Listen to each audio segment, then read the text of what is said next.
provide. Then he said he smuggled back an ounce of hung. Okay, that must be the name of some type of thing he bought that he purchased for $100, and then he said he sold it for $25,000. Then he said he bought 100 pounds of more type of stuff that was like drug related. Hold on. And then he said he paid $400 for that. And then he said I had to give 50 pounds to the trash boat guy to bring it to the U.S. Constellation. The aircraft carrier I was assigned to packed the 48 pounds into the walls of our berthing area. I put 2 pounds at the bottom of the wall for the dog. Then he said when they ran the dog through, the dog alerted to the bottom of the wall. Then he said they confiscated the 2 pounds and the dog was still alerting them, but they figured the dog was still smelling the 2 pounds. So they cleared the area and got back to the States where he was stationed at NAS Lemoore, California. Then he said he sold the remaining 48 pounds for $1,800 a pound, and he said that's $86,000 for a return investment. Then he said I got out the Navy in 1975. Then he said I began to sell the W and the C. Then he said I was getting 100 pound. I don't even know what that is. Then he said he was getting 20 kilos of the C from a couple of sources. He said I was running that to Texas. I guess that was where he was going to take it. He said he paid $12,000 a kilo here and selling them in Texas to his friend for $26,000 a kilo. So he said he made $280,000, and then I did that every month. That's what he said until he was busted. Then he said he got a 10-year prison term for that. Then he was shooting skyrockets at his mom's house. I don't even know what that is. And one of them went sideways and lodged into a cypress tree, causing it to catch fire, which then started to catch his neighbor's house on fire.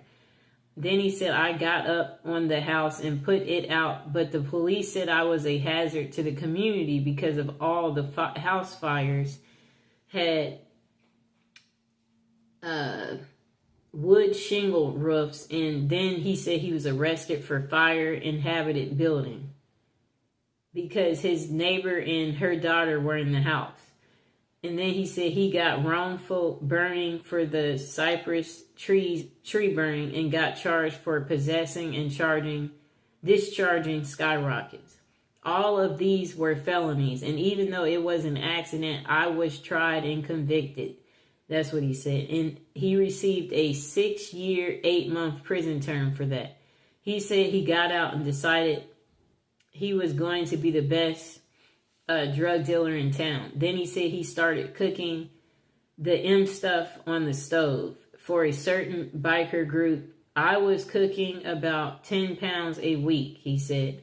I made over $1 million in around 8 months. One of his previous girlfriends got busted and made a controlled buy of 9 grams of the M for $100.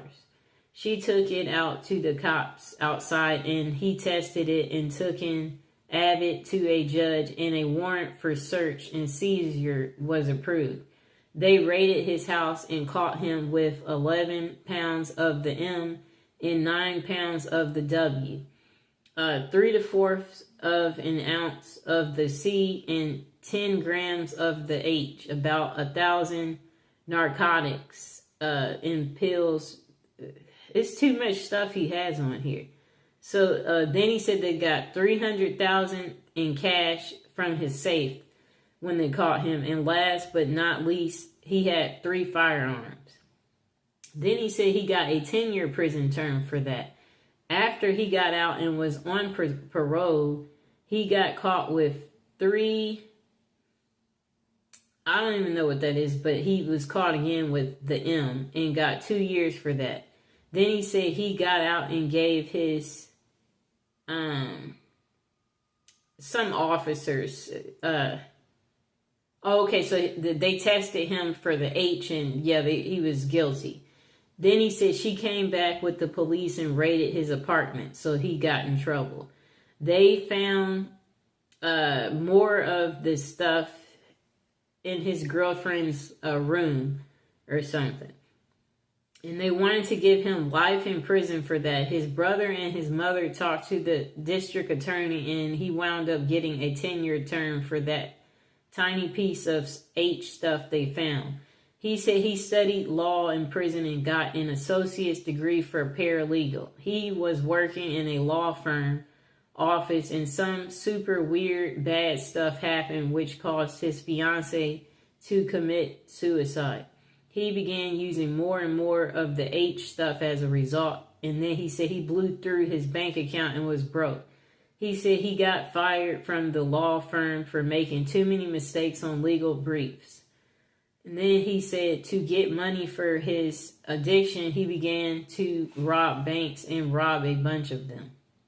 Then he said he got busted for the bank robberies. They wanted to give him a 46 years to life at first. Sounds like he keeps going to prison his entire life. That's the kind of life he was living. The attorneys where he was working took the case free of charge. It took 3 years in the county jail to get the sentence down to 15 years. Then he said he got out of prison and enrolled in a substance abuse program, got off drugs, and now he's a 67-year-old man on SSI and disabled. Then he said he's free and sober and happy. It took 33 years of actual prison time to figure out that drugs suck. I wish I had learned sooner. It is what it is. I'm writing an autobiography of my life. I've named it Diary of a Dope Fiend. He said he's almost finished. There's so much more than what he's typed here, and everyone says it's going to be so great. So maybe I can be an author of some books. Only time will tell. Well, I'm glad he got himself together. But who knows? Maybe he will be going back because of how many times he went. So the next person said, how can Android users make extra income, blah, blah, blah. Okay, so that's a different article. Oh, okay, no. Here it is. This person said they ended up there because allegedly they had CUT somebody 43 times. It was the very first felony charge, and it was aggravated assault with a deadly weapon intent to hurt them. It was trying to give they were trying to give her life for her first felony for the first time, really being in serious trouble. After sitting almost 2 years, her lawyer got her out. They were able to establish that she had PTSD due to getting, she was in some type of domestic situation for 10 years of her life from her ex-husband. And so she blacked out when really upset, and she started, having some type of abuse go on with him. All she remembers of him is him punching her in the nose and remembering. Okay. So, yeah, okay. I'm skimming through this. So she says then she was only 30-something years old, and she said, can you imagine, it's been her life has been in prison, and you're only 30-something. That's a long time to be in prison. Now I'm a good girl. I don't mess with the, whatever that is. Okay, so that's how she got there. Next person. Some of these people, they don't sound too smart, to be honest. They said they've been to prison twice, both times over drugs. They said their first real stint started when they were only 23, and it was pretty scary. This was in a Texas state prison, and about as awful as it sounds. Gangs ran the place, and violence was just a fact of everyday life. While I was lucky enough to never get severely permanently injured, they said they got plenty of scars. Worst two are a 5.5 scar, one on their stomach from, a shank in prison, and then a noticeably bulge in their collarbone where it healed crookedly after being broke by a huge dude who wanted to get friendly, which I wasn't down with. Besides the human dangers, the prison itself was hazardous. Some areas were infested with rats and they had roaches. This was their big risk everywhere. Then they said, I guess they're trying to say it would get hot in the cells. 115 was like the temperature at their prison. Then he said guys occasionally died when they were, I guess, put in the hole, I guess he's saying.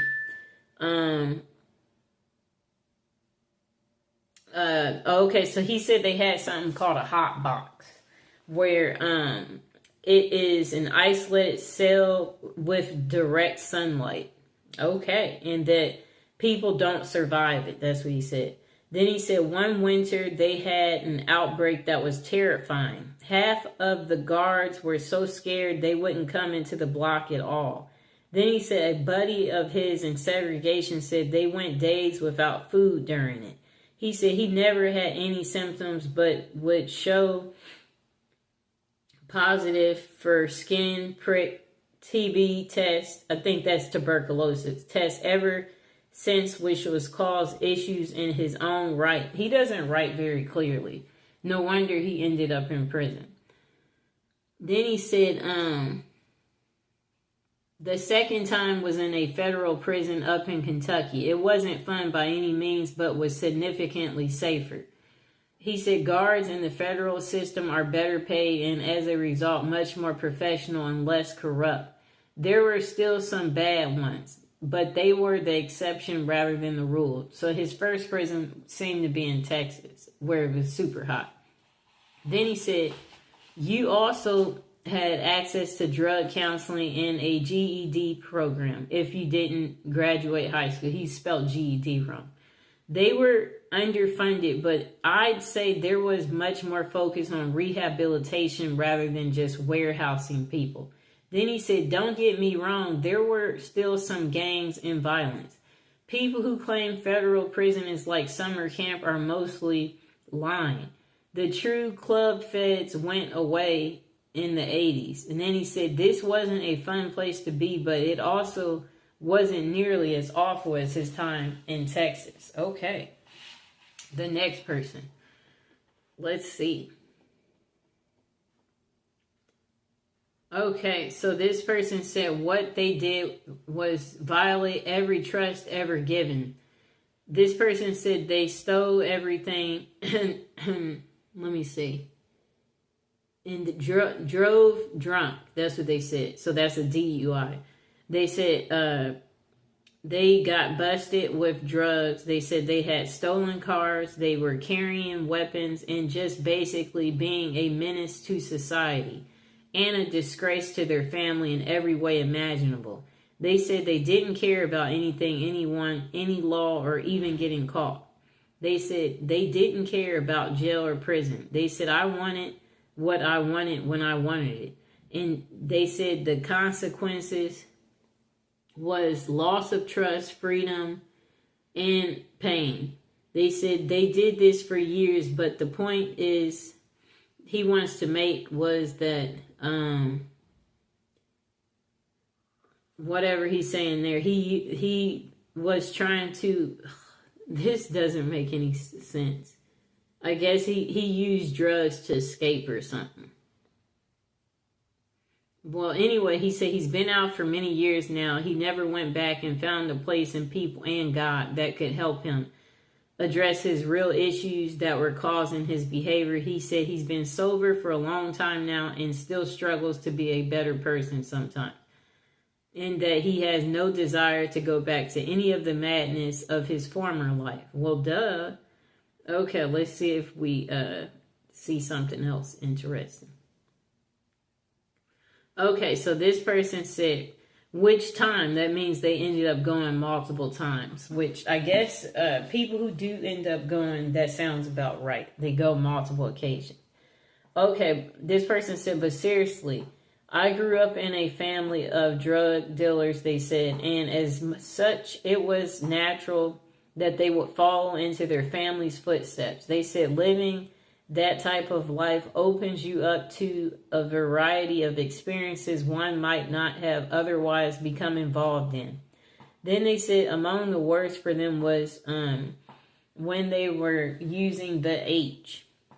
They said the first time was all it took. They fell very deeply and passionately in love with the H.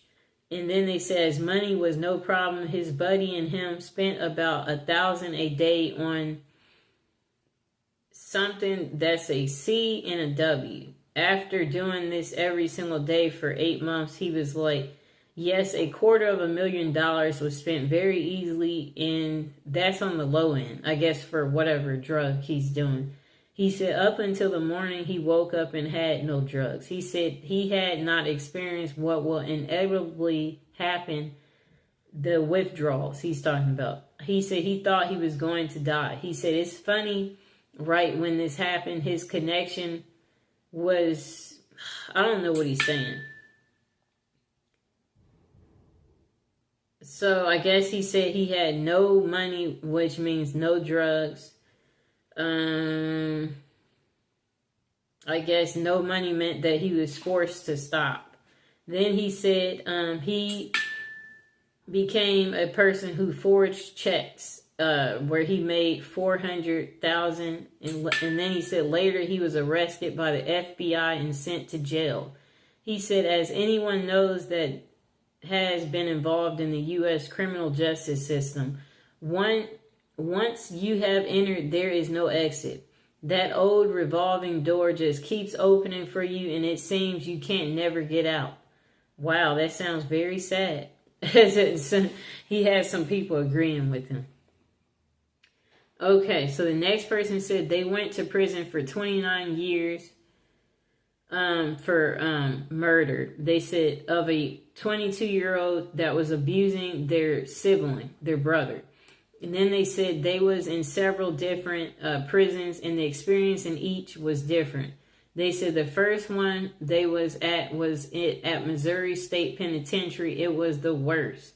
They said at that place there's stabbings every day. You always had to be aware of everything because things would happen in a second. So then he said he had to resign himself, so he was he was not mentally doing well. So, but after 5 years he got transferred. He didn't think he was going to survive at that prison. There was still violence, but not nearly as much. And he said the prison was cleaner and had AC. He found a perk.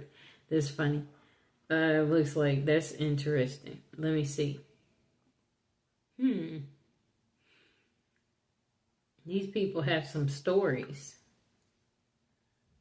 Wow. Okay, we're about to get into the next story. It's just so many.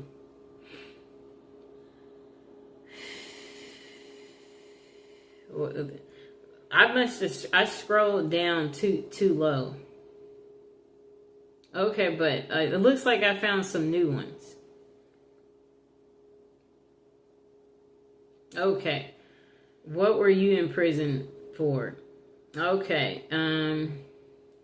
This person said they were 9 years old and they took a front end loader because they was tired of walking.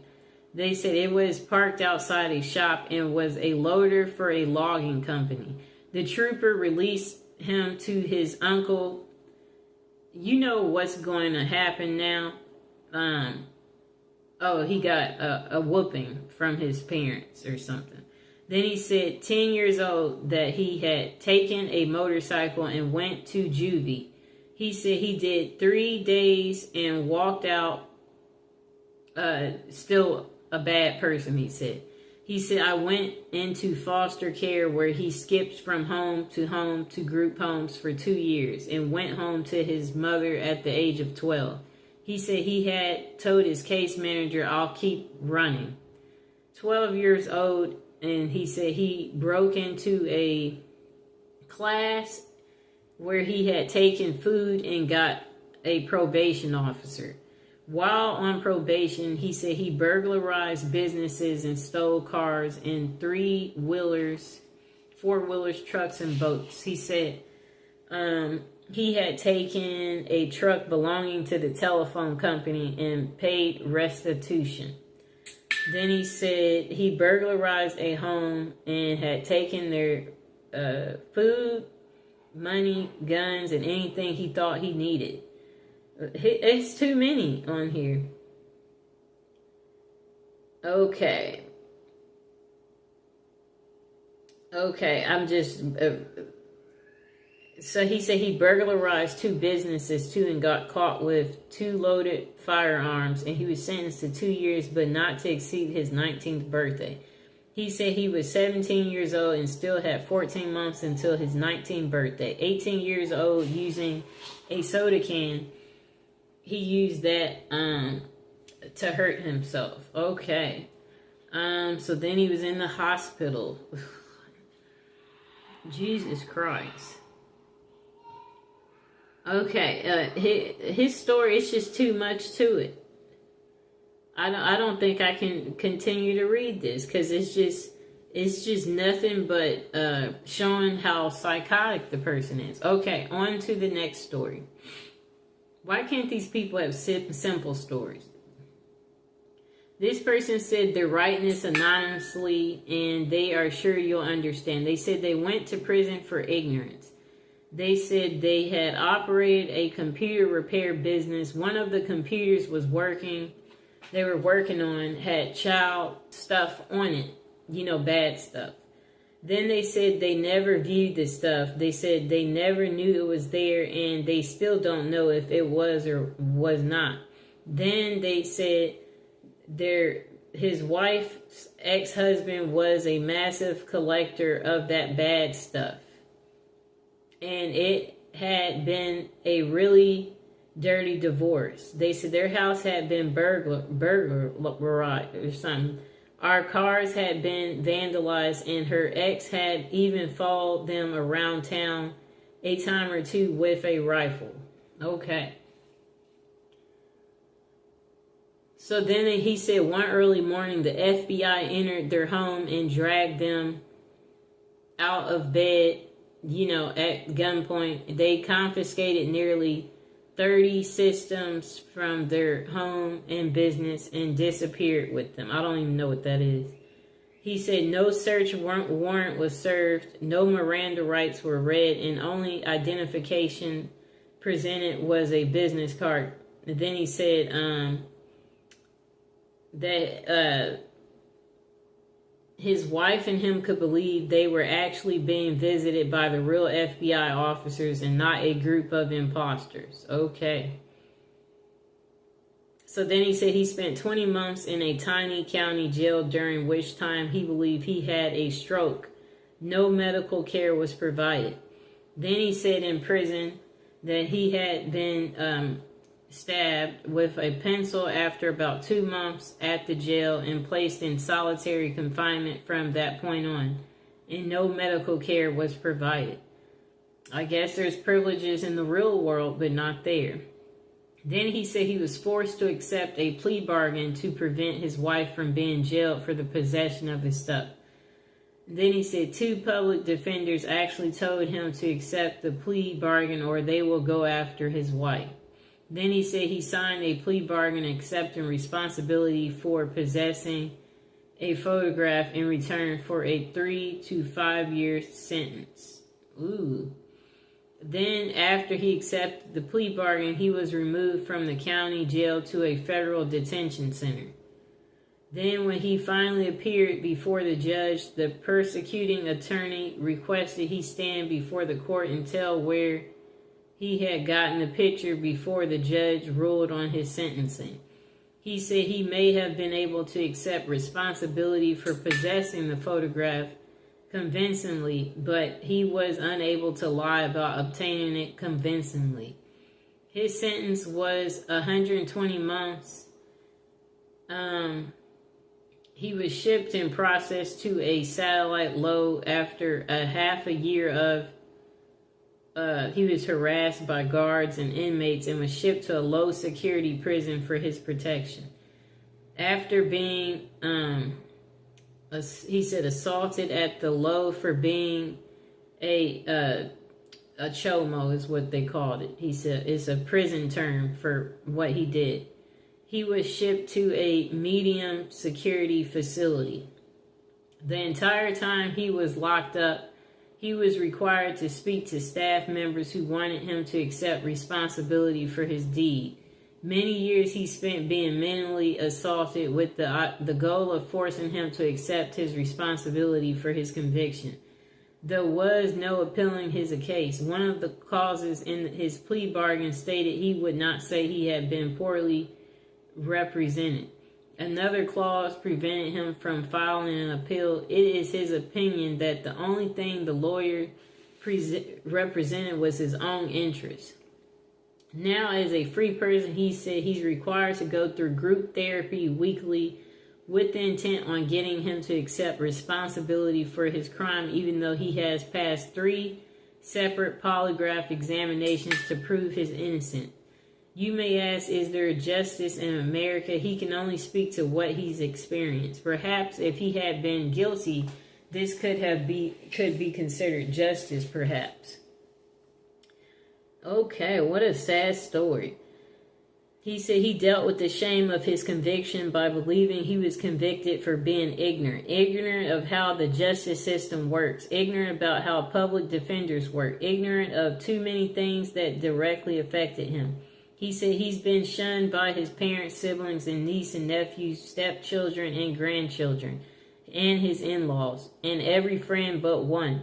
He said he lost his baby sister to cancer and his grandparents to old age.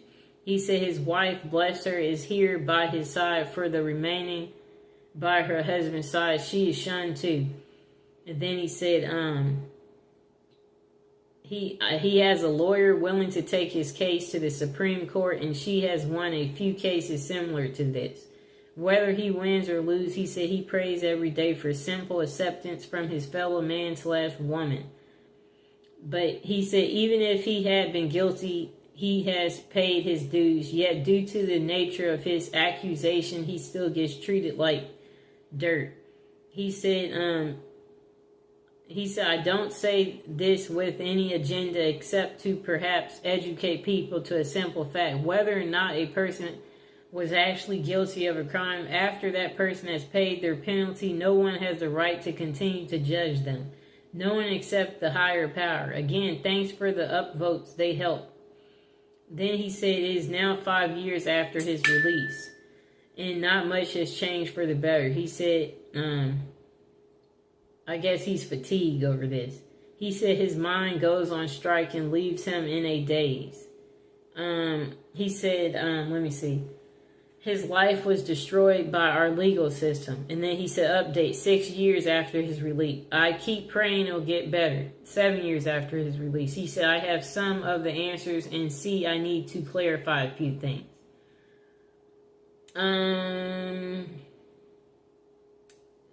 Miranda rights are only read if the suspect will be quoted in court.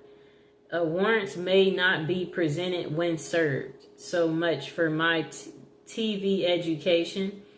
Then he said, whether I was the person who obtained the picture or not, he said he was still the person in possession of them. Next thing said, things are better. That's what he said. Number 5, to those who have a choice, do not ever accept a public defender. Wow. Then he said 9 years after his release, he has a lawyer now. He said he finally is able to submit a FOIA request. There was a confidential informer in his case. Because of the informer, his case had been sealed. Then he said also because of this informer, the warrant that had been signed and sealed by the magistrate, the warrant was expedited because it was believed he had the ability to destroy the evidence if allowed the chance to do so. He said currently the courts have ruled he no longer has to register as a sex offender list until the courts rule in his case.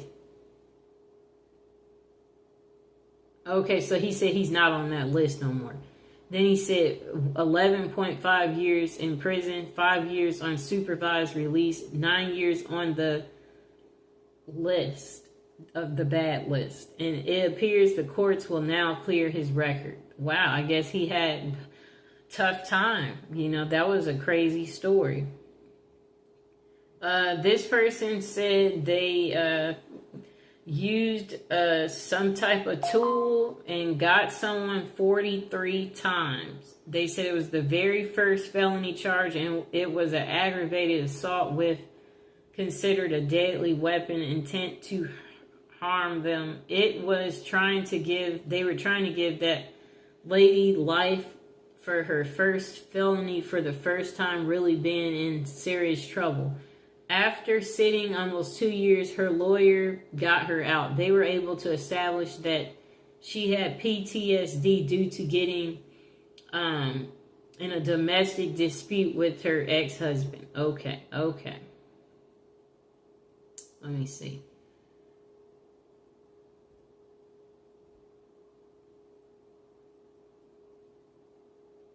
Okay, we're just skimming through this because we're getting close to the end.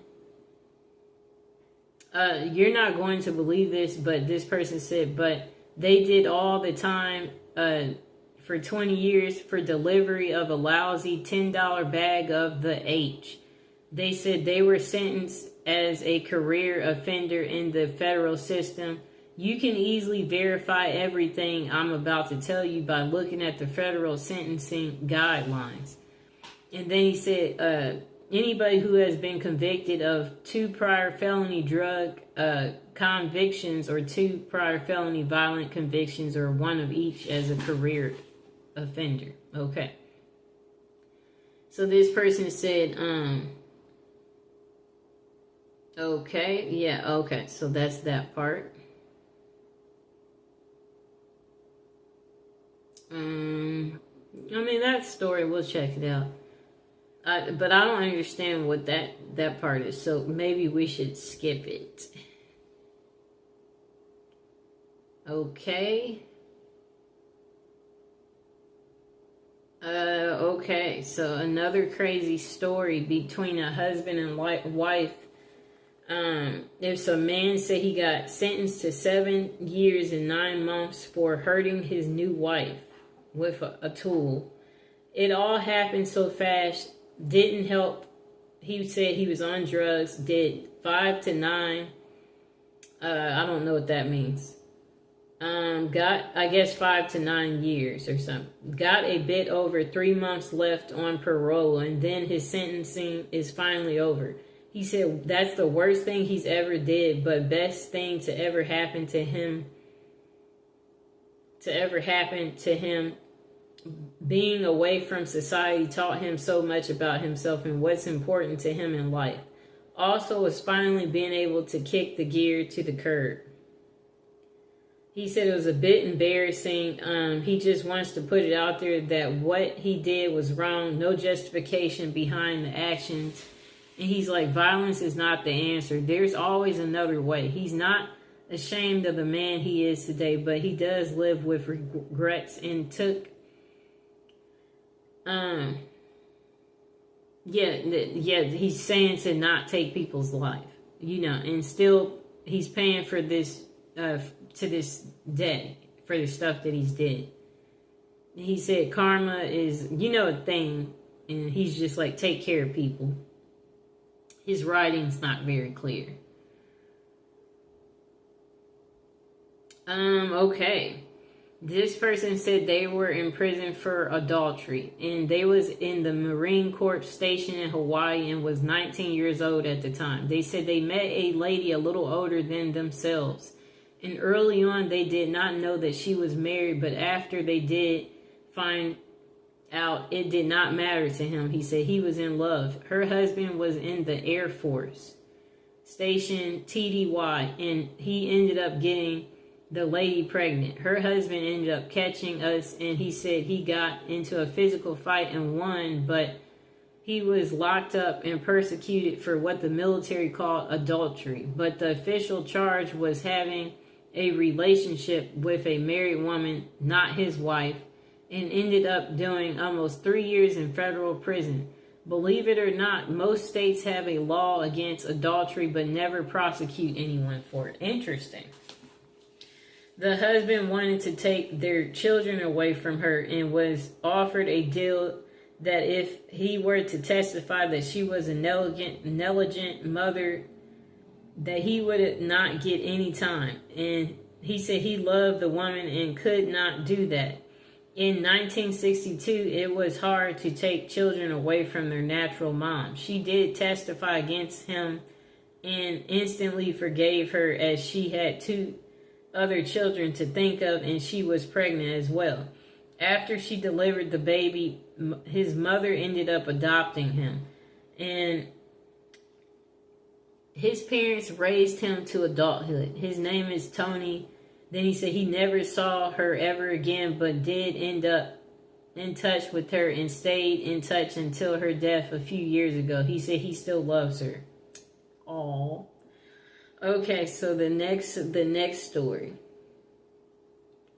This person said, as a senior prank, their high school had a tradition of stealing the statue from in front of the local Big Bob's Boys restaurant and putting it in their school. In his senior year, they guessed the manager at the restaurant had gotten tired of it, so he had that statue chained down to its pedestal with a heavy, dusty chain. This looks like a long story, and why can't he just get to the point?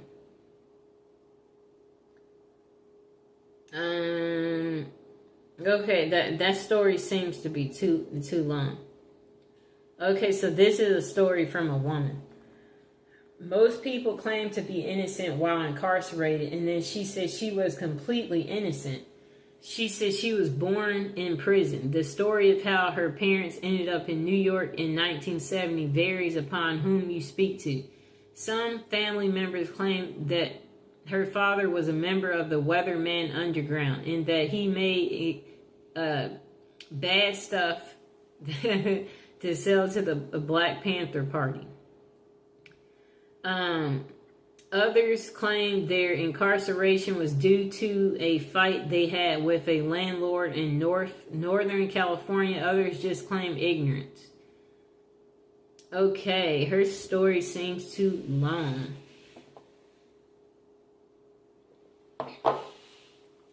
Apparently, the event of her birth was a news event that was heard across the globe. Her mother said she received cards from people in Europe and Australia. Her parents or grandparents heard the story of her birth on the news. Walter Cronkite was the anchorman, is what she was told. Her grandparents had no idea where her mom was or that she was even pregnant. They were shocked when I don't even know how to pronounce that name, advised them that their daughter just gave birth to their granddaughter while incarcerated in New York and then was being held at Belleville Hospital. The following morning, the grandparents called social services in New York. They were told that yes, the story was true and that she was being held and considered abandoned. Immediately, they flew to New York.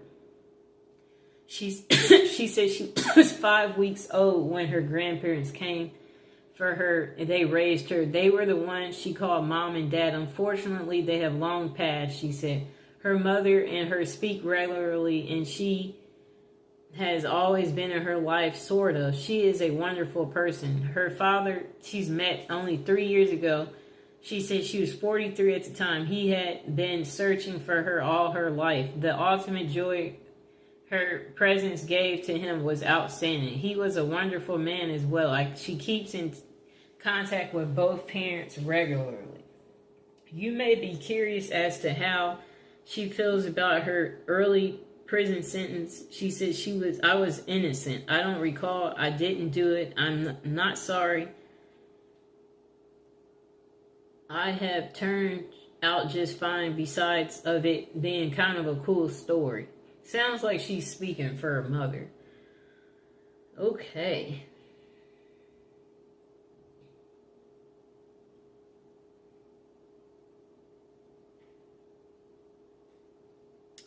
Okay, so that looks like a long story.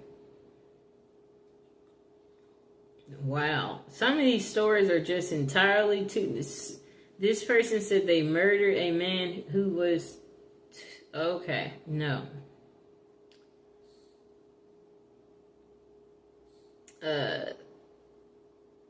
Yeah, some of these stories, they're just too long.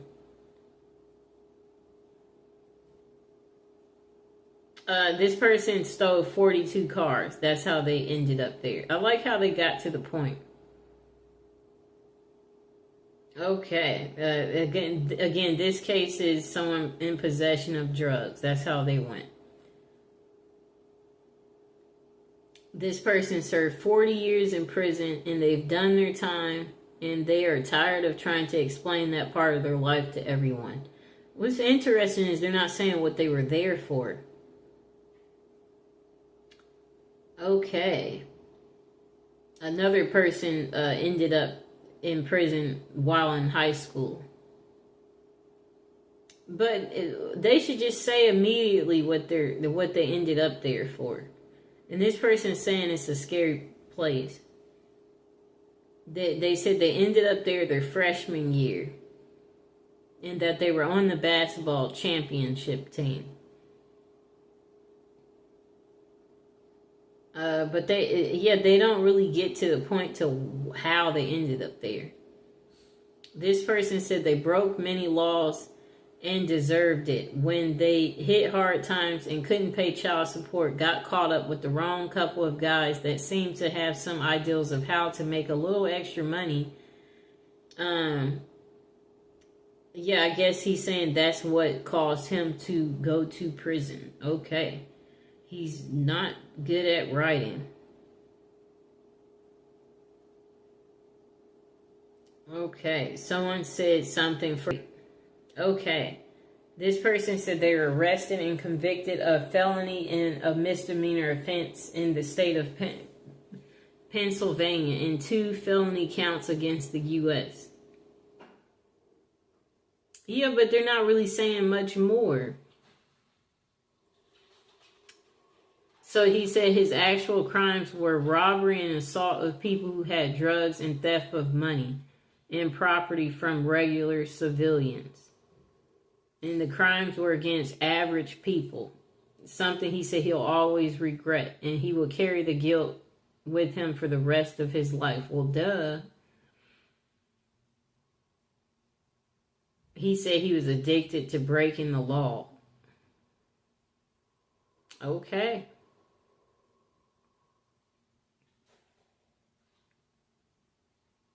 This person said murder of an innocent person with their hands. Okay. They said it was a mistake. Not on purpose. But they could not have proven it to be a mistake. And they said they didn't deserve the conviction. Really? Okay, so, okay. We'll probably do one more story. This person, she says she ended up there because of forgery. It started because she just turned 18 and was a server and moved into her own place. She didn't realize how hard it was to pay bills and live on her own and had rent due. So she started to change credit cards and to say she got a $15 tip instead of a $5. Well, it was working so well, I changed a check to $100 more. And after 2 months, then she said she got caught. Then while she was waiting to be sentenced for that crime, she got married in Kansas to someone she hardly knew and they wrote checks from his closed out and cashed them on his savings account. All this simple mistake, or what she thought, got her a total of 7 felonies, 8 misdemeanors, and 4 years and 8 months in prison.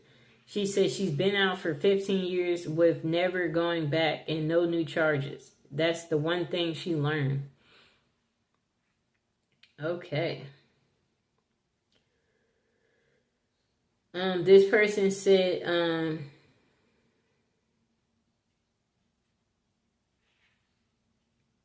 Okay.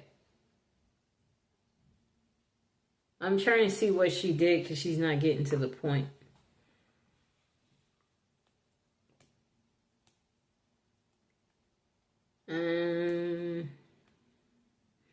Okay, let me see.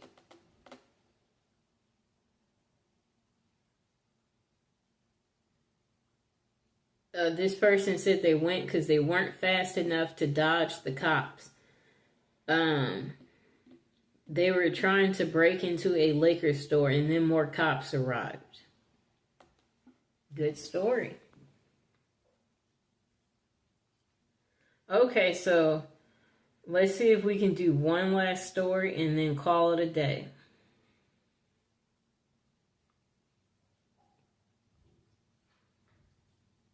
Okay, this will be the last two. This person said they were 45 when they first went to jail. There were more than a few reasons. Having all-night party at their house was one of them. Police informant neighbors didn't help. Having girls argue out front of your house in the morning didn't help. It was mostly because they were a drug dealer. Having so many people coming in, going, also they were charged earlier for trying to disqualify other stuff. I don't even know what that means. The police had a warrant for their arrest and caught him with drugs. He said he was caught on a Sunday, went to court next day, no bail, straight to jail. Okay.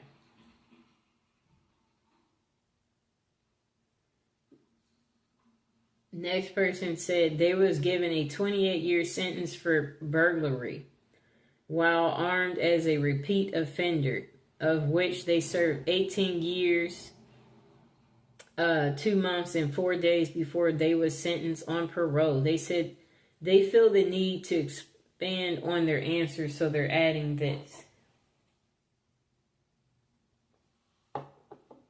In Wisconsin, armed burglary is a Class B felony and carries a maximum of 40 years. They said also they had a sentence enhancement for being a repeat offender, which adds another 10 years.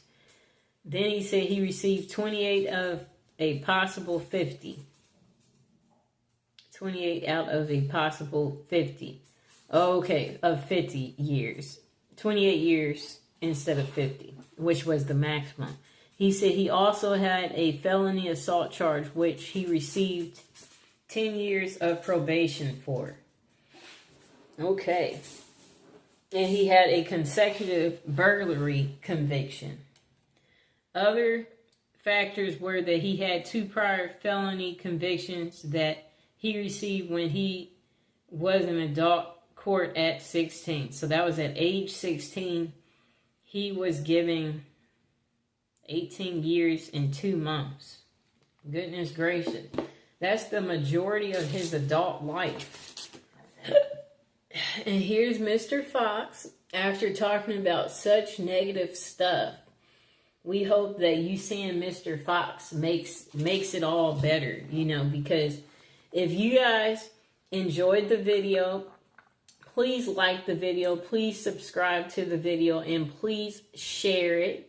And tell me how much you like Mr. Fox. And yeah, that's the end of how people ended up in jail. It was just a series of stories that I selected and read.